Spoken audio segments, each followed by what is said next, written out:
example, beans and beef. So, yun yung mga protein na kailangan natin bilugin para ma-absorb ng ating body.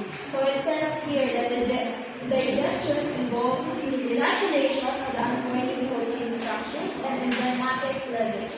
So, in denaturation, dyan siya, dumadaan yung protein sa process ng histology in which yung protein ay dinudurog para makita yung peptide shape or yung bonds. Tapos sa enzymatic cleavage, dyan naman dinudurog na yung peptide bonds na nakuha doon sa denaturation. Denaturation caused by heat, acid, bases, alcohol, and heavy metals. Unfold proteins to expose peptide bonds. So, sabi ko nga sa denaturation, which is the first step, dyan siya dinireview yung peptide bonds.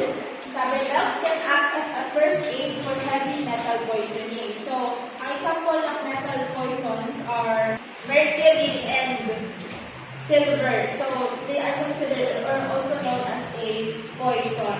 So, sinasabi na pag uminom ka ng milk, so mapiprevent mo yun kasi milk is considered as first aid antidote for metal poisoning. Kasi yung milk is nag-produce siya ng decoy protein, in which yung decoy protein na yun yung dinidestroy yung poison para hindi ma-destroy yung totoong protein. Next is sa stomach digestion. So, pag nagda-digest, mapupunta na siya sa stomach. So, ang stomach acid is pH 1.5 or the alcohol protein strands.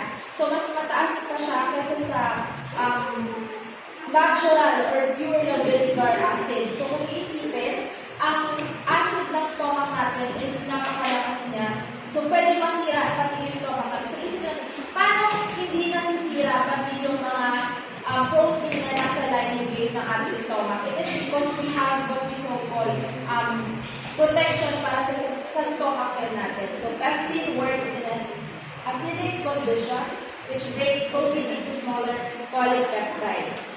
The mucus layer protects stomach lining from digestion. So, may mucus na ginagawa ang body natin to protect yung mga protein sa lining ng ating stomach. So, proceed na sa